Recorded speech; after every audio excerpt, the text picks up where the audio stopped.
This is Art Talk with April, an artist podcast where we meet artists from all around the southeastern states and around the world. Thanks for joining us. Let's get started.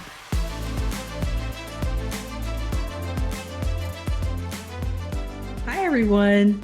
Welcome to Art Talk with April. And today we have Amanda Hamrick, who's a textile artist located in Huntsville, Alabama. I'm actually in Eufaula, Alabama. Eufaula. Oh, okay. I didn't realize that. So tell us about how you got started in being a creative person. Sure. I started being a creative person all the way, I suppose, in high school. I grew up in North New Jersey, just about an hour outside of New York City. So that allowed me to kind of get my feet wet with a lot of pre-college programs in the arts. I went to the Fashion Institute of Technology, and I think I was about 11 or 12 when I started those classes, doing arts and fashion. And then I was in a lot of different mediums. I found myself loving photography, loving painting, loving fabric, and being involved in the costume design for the plays in high school. Oh, yeah. Okay. So that kind of led me into wanting to study art. And so I actually decided to apply to Parsons School of Design in New York City. And I was accepted into a special program where you were able to spend your senior year of high school as your freshman year of college.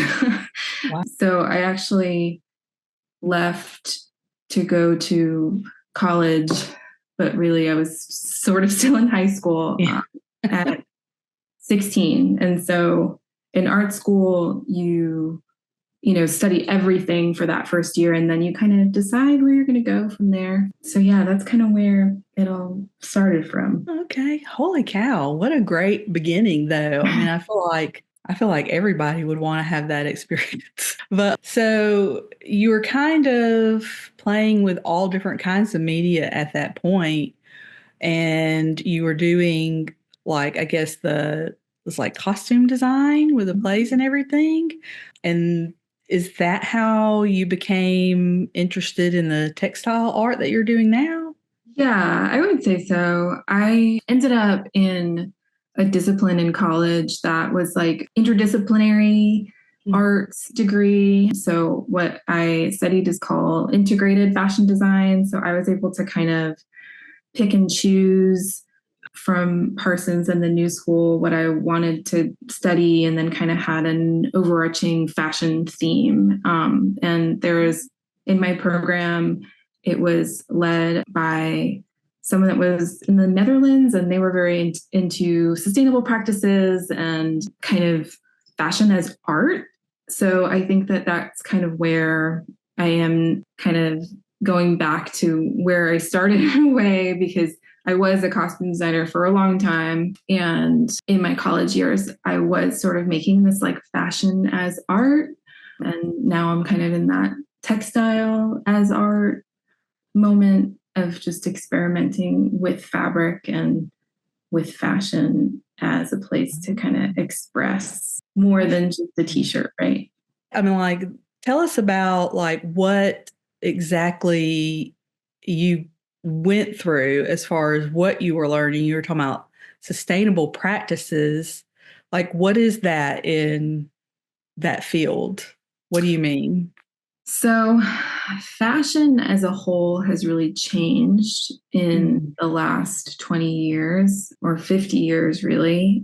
With the industrialization, fashion really started to happen a lot faster than it used to. And we started importing also fashion. As a lot of people may know, there used to be, factories in the United States that produced clothing. The South produced cotton, and where we would create fabric, where we would then create clothes.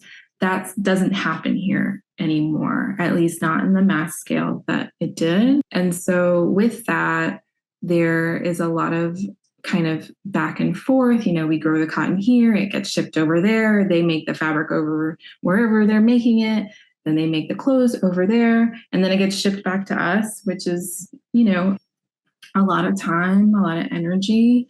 And there's a lot of push now just in terms of fashion as we know it, as like every month you go into whatever store you're going into, if there's apparel and it looks different, right? So it's like all of a sudden you can get this dress or this bag or this shoe, and it's just constantly happening. So when I was studying fashion, there was a big push to, at least where I was in my program, to recognize that that isn't necessarily sustainable. Do we need that many new shirts every month? Do we need to be buying new things constantly?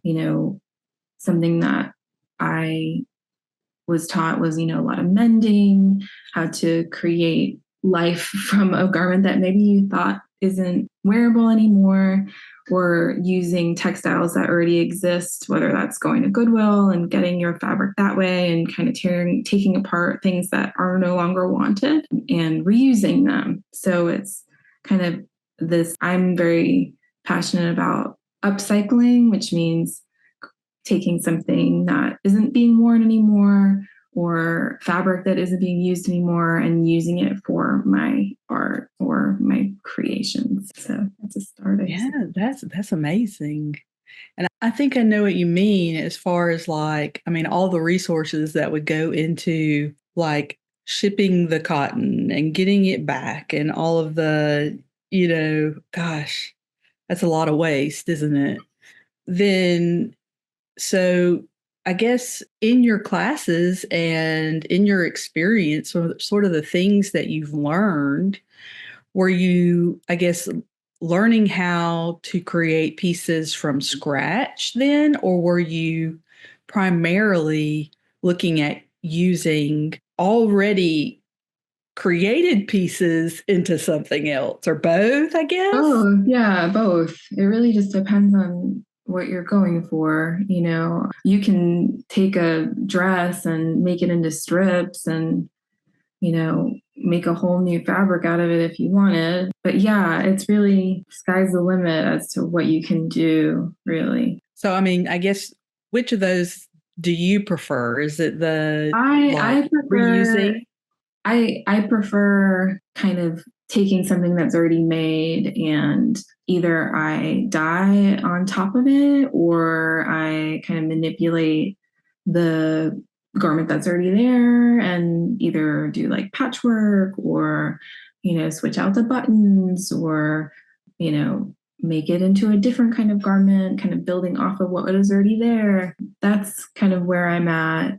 I have not made my own fabric, but I have done quilting, which I guess in a way is making a 3D object flat again in its own way, right? I guess what I want to say is like the images that you sent me, they were kind of like, were they like hanging pieces? Mm-hmm, Like what is the difference there? So I have been experimenting with doing what I guess I would call tapestry pieces, kind of like hangable fabric art. I also do clothing. So I'm wearing something so this has been naturally dyed. Oh, okay. And so what I do with the natural dyeing is I can so this was a vintage sweater set from my grandmother that I got from her. So I then washed it and pre-treated the fibers with, it's called alum, which is kind of like a heavy salt.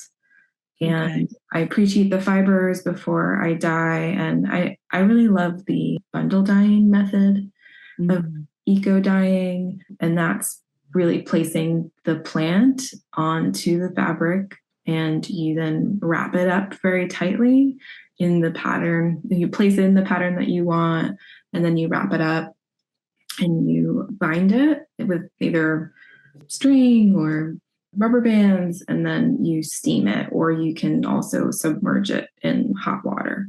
So that's how I love to get the color on my clothing that I tend to do.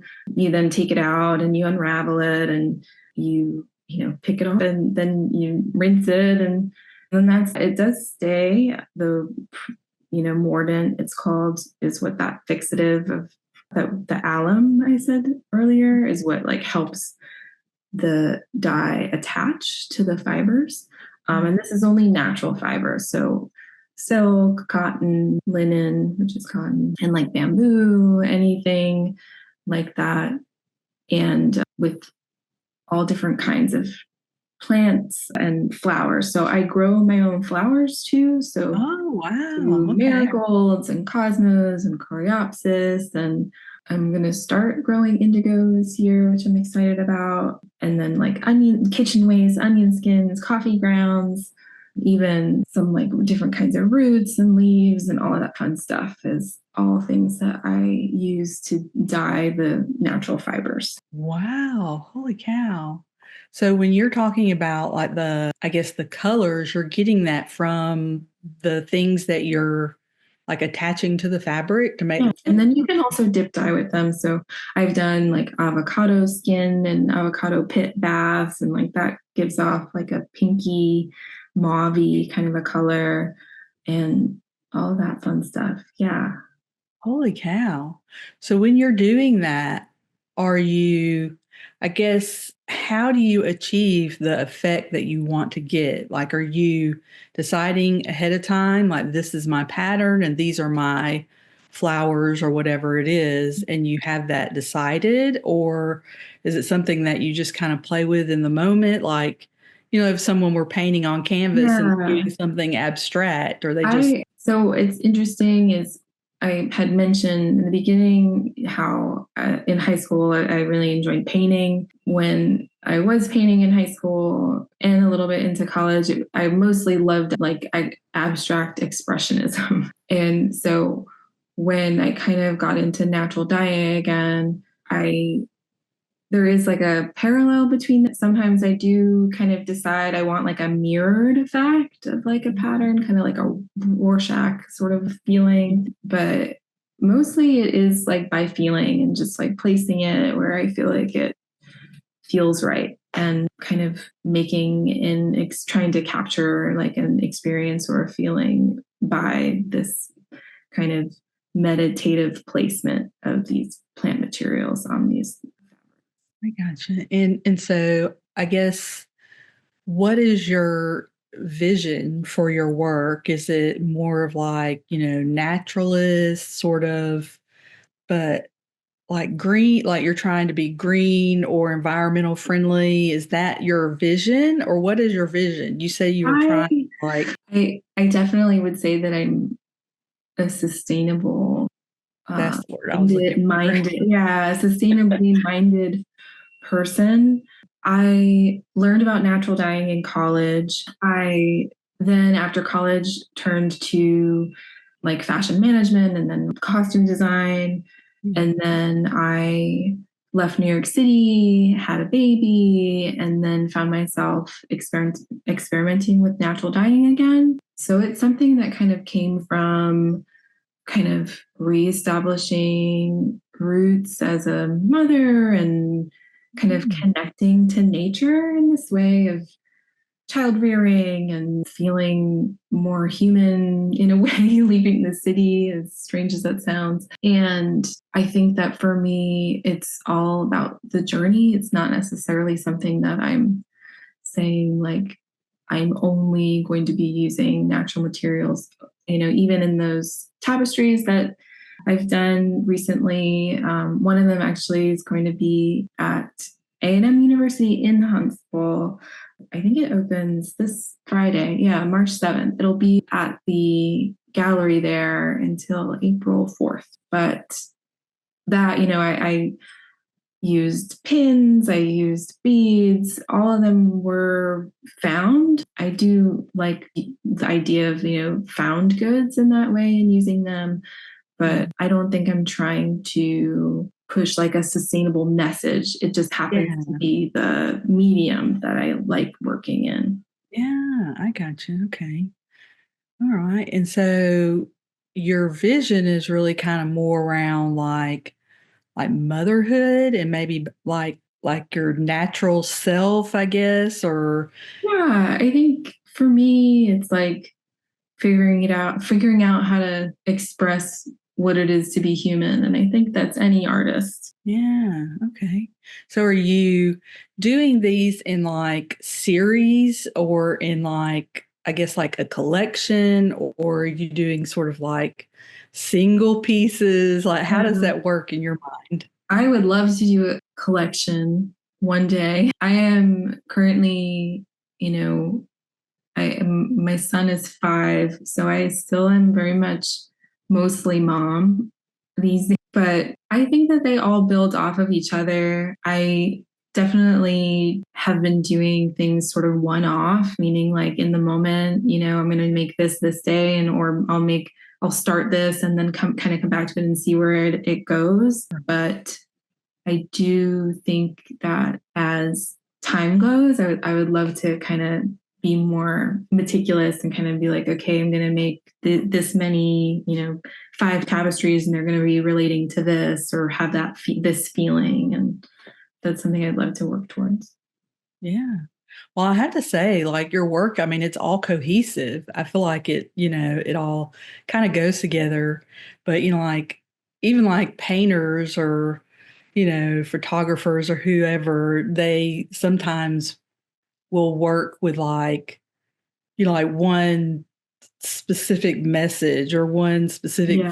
theme that they're trying to like get across a message. Like if you were going to have like a one person show, like what would that look like in your mind? If I had a room that I could fill, I Yeah. would love to do more sculptural work that takes up space in a way that I know where it would go. I think Yeah. creating something larger with fabric is something that I've been thinking about that isn't necessarily clothing based, but more sculptural. And that's something that I would be interested within the realm of, the tapestries and some of the clothing works. I think that would be really fun. Yeah. Yeah. I think that you're particularly with your tapestries, I could see that heading in that direction. And of course, as a creative person, you don't know where Yeah, where it's my going head, but it's interesting to think about it. So to. what has been one of your, I guess, like one of the things about being a creative person in your experience in your life that has been difficult or hard or that you struggled with? I think it's constantly kind of trying to express what you're trying to express in the Mhm. right way, if that makes sense. Like what we were just saying, like you have this idea in your mind of all these possibilities or this thing that you are feeling that you want to like capture, or even with some of the like future works or even current works, it's just trying to, you sit down and you make the thing, and somehow it never fully encapsulates what you're going for, which I think sometimes it does. Sometimes it hits all the marks somehow. But I think for the most part, is getting used to making things that aren't perfect, and like getting used to just pushing yourself to keep creating even when maybe it feels like it's not hitting in the right feeling inside of you, if that makes sense. Like you Yeah. think it's going in one direction, and then you sit down and try to make something and you're like, wait, this doesn't hit the mark. But pushing through that wall, I think, is so important to kind of committing to your craft, I guess. Yeah. Yeah. Yeah, I kind of empathize with that. I think I saw like a diagram or a meme one time, and it was something about like how your sort of like your vision and your actual work, kind of grow together. And sometimes your vision is more clear and your work hasn't quite met that, but if you keep going, then eventually it does sometimes meet it, but it's part of the process and part of the journey of like getting to that place where you finally get the one that like Yes, that's what I've been trying to do. But then you're already still growing, so you keep trying and keep pushing to do the next thing, you know? Yeah, definitely. Yeah. That Uh, constant chase Yeah. is something that when you decide that you're going to be making things, consistently as an artist, that chase is not going to go away. Yeah, yeah, yeah. I think, too, like when I was younger, I thought that it would go away. Like someday there was going to be like some achievement and then it was going to be all figured out and I was going to be able to just do that thing, you know? So Yeah. I think, pointing that out is really great, especially for listeners, is that doesn't necessarily happen that Yeah. way. Yeah. You can have, I think that even the most renowned artists probably, it's like it's still your work and your relationship to it and your mind, and you're going to constantly want to keep creating, which is, I think, the key there. And I think that just keep at it is the biggest thing, to just Yeah. Yeah. continue, and change is okay too. I think like pivoting is an important thing to be open to. Sure. I think too, with your particular medium, that would be something that, I mean, do you have times where you're like, well, that turned out way different than I expected? And do you like just want to like start over Oh yeah. I mean, and I think that there's also this idea that like, or some people might have the perception that as someone, as a maker, everything that you make is like something of value.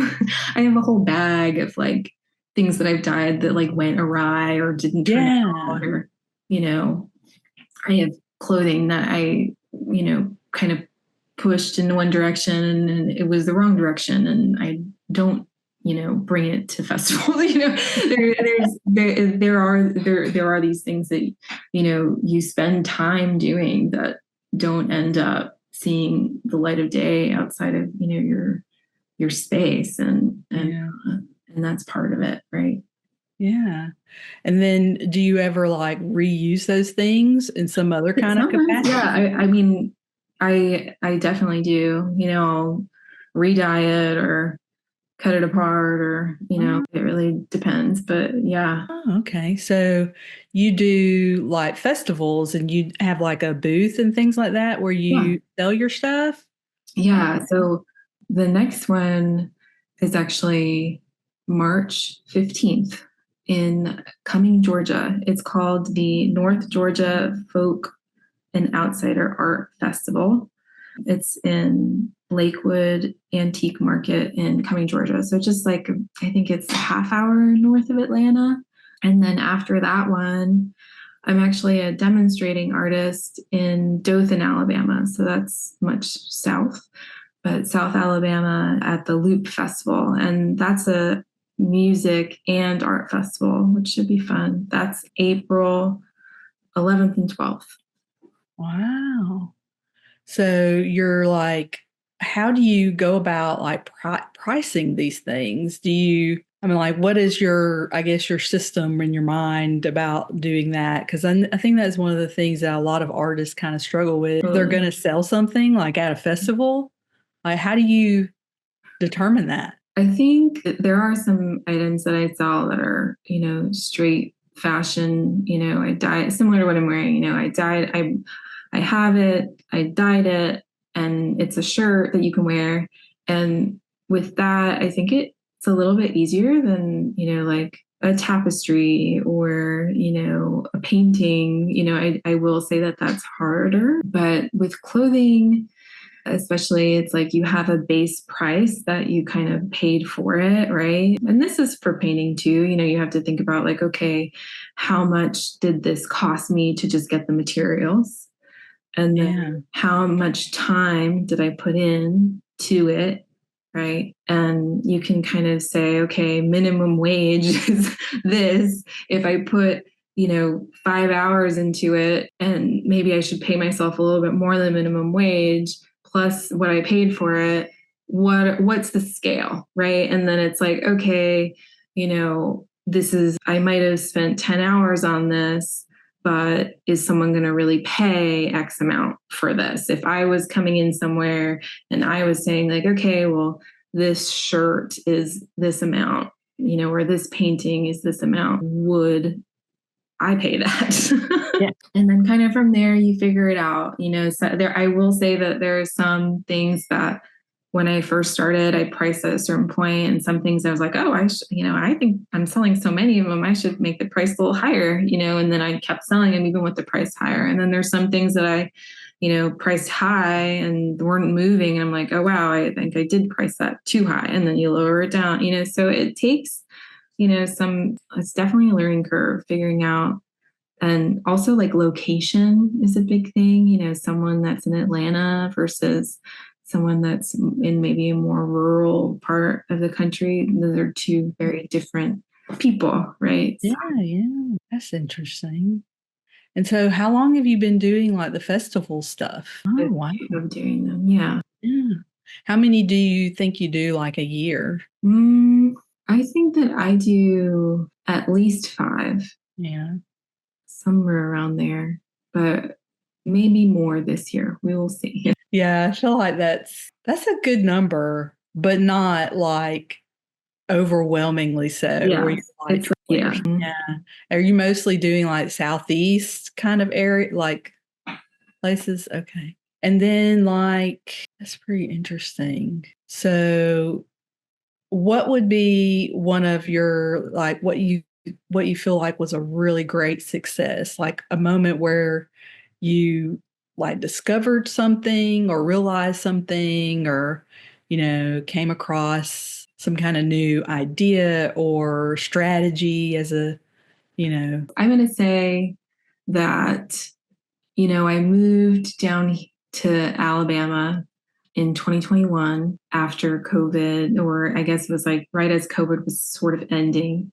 Yeah. And that was a big transition from being up in New York. Yeah, I bet. But I will say that my husband and I did the Kentuck Art Festival, which is at that point, it was still in Northport. Now it's in Tuscaloosa, Alabama. And that was sort of a magical experience for me because I had known, or I had been told about, the art scene or outsider art scene down here. And I really got to see it and feel it and feel really excited about being a part of it through that festival and meeting people in the Southeast and beyond that were artists, were kind of after the same things that, or just friends, people that, you can easily connect to. Like kind of finding your community. Exactly. Yeah. And that was really exciting and inspiring to see just this different version of artists that I had been accustomed to in New York City. And it's really wonderful. The Southern art community, I feel like it's small in a way and also big in a way, but it's really exciting to be a part of that and see all the different perspectives and all the different beautiful things that people are producing down here. I think that it's really special. Yeah. Yeah, I think finding your like an inspiring community where you see what's possible. And it sounds like, I guess, in the New York area, do they not have like that kind of outsider art kind of thing, or is it just I think more gallery type? There's just so many more people, and there's also, it's hard to explain. I think that, there's something to be said about making art to make it because you want to and feel the need to. And I think that there's a lot of artists in these bigger cities that, they're looking to make it, have it in the MoMA, have it in like, how do I get to that point, really driven, amazing, people, but within that, you're having to work very hard in many different directions. And I think that it's harder to get roots in, I don't know, it's more of a getting into the art machine of it, the big industry of the art industry up north, I would say. At least that was my experience in the community that I was in. Yeah. Yeah. And everybody's just running into 10 different directions, hoping that something works out, And I know for me, I was doing costume design because that was where I was getting traction and that was really fun for me. But at the end of the day, I had, a little voice in my head being like, oh, it would be so nice to have time to work on other things, and I couldn't find the time. And, through living like a slower lifestyle here, I've been able to find the time. Oh yeah, I imagine it's a lot slower, including how I talk, right? I work as a graphic designer, and a lot of the people that I work with are in New Jersey. Okay. So that's I right. make fun of myself all the time. I'm like, I sound so crazy to you guys. Because even Southern people will comment on my accent, like, where are you from? Like, oh, I don't know what's Fascinating to me how many different Southern accents there are, which like there are really many, different Northern accents too. But down here, it's like it's such a variety of different twangs and slangs, and But I don't know. I keep seeing on like social media. I don't know why, but I keep seeing on social media that I guess that the Southern accent is ending. And for me, like I just like history, and so it's just like, oh man, it's crazy to think that it's something that won't exist maybe in 100 years. I think it's a beautiful accent. I don't mind. I don't mind the accent. Well, when you think about like how connected we are globally, a lot of accents will probably go away eventually. That's true. Yeah. All be, so I guess digital that we, aren't, localized anymore. But speaking of that, like, how do you go about, like, do you have a website and social media and stuff? I have a website. I have social media. I'm no longer on TikTok, but I have Etsy. That's something I sell things through Etsy. But yeah, Instagram. My Instagram's Amanda Isaac Hamrick. Isaac is my maiden name. ISAACHAMRICK. Yeah. Oh, okay. And then, like, how are you, I guess, sort of styling that? Are you like taking like photographs of your pieces and then putting them out there to sell, or how are you going about it? It varies. I have to say that, I love social media and hate social media. I think a lot of people feel that way. Yeah. I definitely go through phases of just like not posting or being part of it in any way, shape, or form for months at a time. Usually when I'm like prepping for certain festivals, or if there's, a gallery show or something like that, I'll kind of pop in and be like, hey, look at what's happening. But it's really fun to share on there and, see other people's work on there, especially, Eufaula, where I live, is pretty rural. So being able to kind of see what's happening in the rest of the Southeast and beyond art wise is cool to see it on Instagram or wherever you see things. But yeah, I do reels sometimes. Reels are fun, doing little videos of kind of like the process of natural dyeing and then kind of having the end product. I do that sometimes. And I always tend to use natural light. I haven't really messed with any of that lighting equipment yet. I always have that in my back of my mind. But yeah, always natural light and kind of just whenever it hits me to share. That's So I guess you would say like you primarily sort of connect with your customer or your collector through festivals versus in person. Yeah, I don't know. There's something about being old school about it that just feels a lot better. Yeah.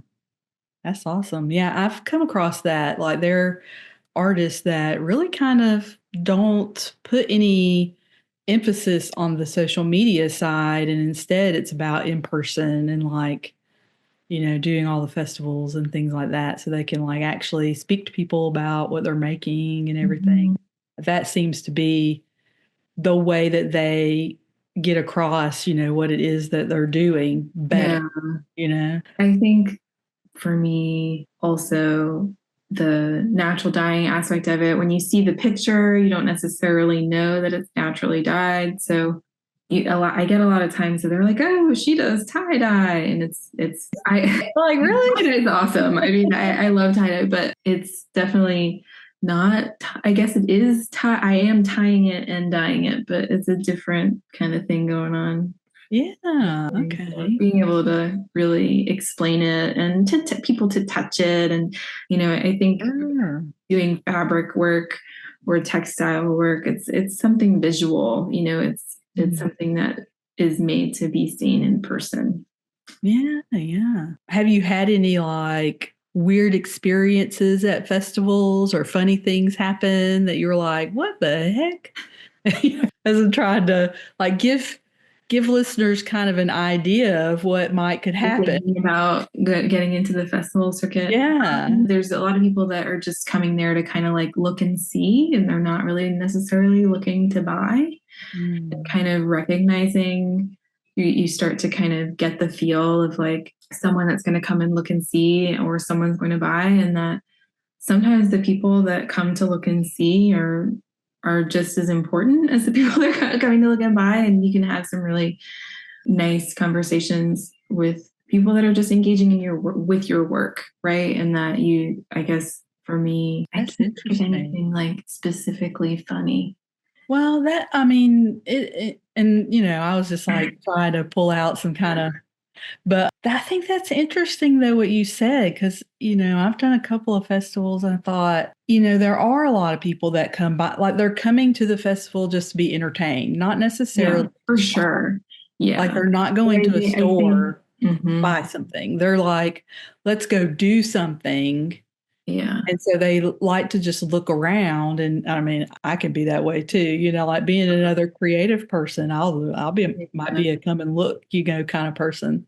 But you're right, because another piece of it is that if you continue to go to those same festivals, people remember you or know that you're going to be there. And it kind of sets up sort of like a community around your work, like they get used to seeing you, and then it turns into buying something, and it's kind of like you're having a relationship or you're building a relationship or a connection with people over time versus they're just purchasing right off the bat, right? Yeah. And I will say that there are definitely certain, I guess, locations or you can tell when your work is being like perceived, if it like clicks, if that makes sense. Like there's definitely places that you might go to show your work where you're like, oh, like I don't know if this is like the right place for my stuff to be understood. And that's another part of it that I think that is funny, where it's like you might, show your work one place and everything's flying off, the shelves. And then you can be another place and you might just sell like two things, and it might just be the location and the people, just like the vibe. You gotta like find your vibe. Oh, that's interesting. And not think that whatever you're gonna be creating is for everybody, because everybody's different and every location is different, and every location also has different monetary options. Those are things to kind of keep in mind, especially if you are kind of thinking of expanding outside of your 100-mile radius. Sure. Yeah, I think, and that's a really good point too, because think about the people who like maybe they try doing a festival one time, or they do it once or twice maybe, and they don't have a good experience, but maybe those weren't the right place for their Yeah, work, for sure. and they Yeah. didn't even realize it because they hadn't tried to do it more Yeah. and different things. Because I there's mean, definitely like, like there are your festivals or art markets or shows where it's very like interior design, gallery yeah, 100%. type stuff. And then you've got more of your craft, Mhm. like artisanship, handmade things, and then you've got the other ones where, I mean, like half the booths are like actually businesses handing Yes. out business cards and Or ink like pens. magnets, bubbles. Yeah. You're like, why am I here? This is Yeah, it's definitely a learning curve, but I think it's funny because it kind of connects back to what we were saying in the beginning, where it's like you're going to create things right that don't work, and you got to push through it to keep creating things that do work. And I think that similar to what we're saying now, it's like there's certain places where your stuff is just not meant for that festival or that location, and there are going to be places that maybe it's going to be like loved by all. yeah. It's just like it really is a roll of the dice. And I think it's as like an creator, you just gotta be up to rolling the dice over and over again. Yeah, keep trying. So, who are like some of your favorite artists? I think I'm gonna respond with saying my favorite museums instead. That works too. Which might be a total cop out, but I love the Metropolitan Museum of Art. I love MoMA. I was heavily inspired by Marina Abramovich's early work. She's a performance artist. Vanessa Beecroft, another performance-based person. And then, man, It's hard for me to answer that it's just question. so hard. It's impossible. There's really no right answer, or and you can't mention everybody, right? Like there's no way. No, there's just no way. And yeah, I can't.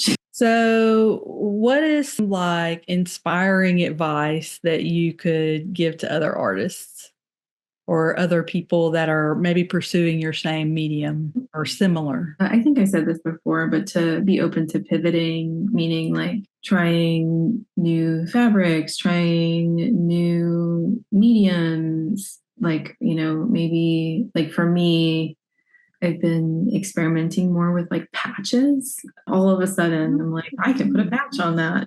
So just kind of being open to adding new versions of yourself through your work and your kind of toolkit, right? So it's like so with that sewing toolkit, I might be experimenting with just like a eighth of what's possible with all the different ways I can manipulate fabric. Just kind of I feel like it's easy to get caught up, and I find that for me, especially like, oh, this is working, so I'm just going to keep doing this over and over. And then you kind of get caught and it be feeling like maybe a little stale Yeah. eventually. And you're like, okay, like, how do I innovate? And I guess that's what I mean by pivot. It's like keep innovating, keep changing. And I think that some people are like, oh, well, if I'm, doing this, like how, like, that maybe are scared to change it up. I don't know. I like changing it up. I think that it's keeps it fresh, keeps the energy moving. Yeah, that's some good advice because you can kind of get stuck and then have a fear around, like especially if you were doing very well, with doing one thing and then you're wanting to change it because it's getting boring and you're like, I'm kind of overdoing this and I want to try something else. But if I change it or if I alter it, will it do as well? Or if it like maybe I won't be able to sell these kinds of things. Yeah, no, Especially if for it's sure. like I mean, it's scary. It's scary making any change. Change is, it's definitely trying to like train yourself to break through those like initial fears, right? Sure. Yeah. Well, you mentioned that you've got an Etsy and a couple of, I guess, festivals coming up. And was it Coming Georgia and Dothan? Yeah. So coming Georgia and then Dothan. And then I'll have one of my tapestries up at the A&M University Gallery. Yeah. And then how can people find you on like Instagram, Etsy, Facebook? Yeah, I think I have links to everything on my Instagram. And so again, Okay. my Instagram is Amanda Isaac Hamrick. All right. Yeah. Well, thank you for talking to me today. And good to talk to I look you. forward to seeing your work around, and everybody go follow Amanda and check out what she's doing. Thank you. Thank you so much. Thank you for listening to Art Talk with April. New episodes are out every Tuesday at 6 p.m.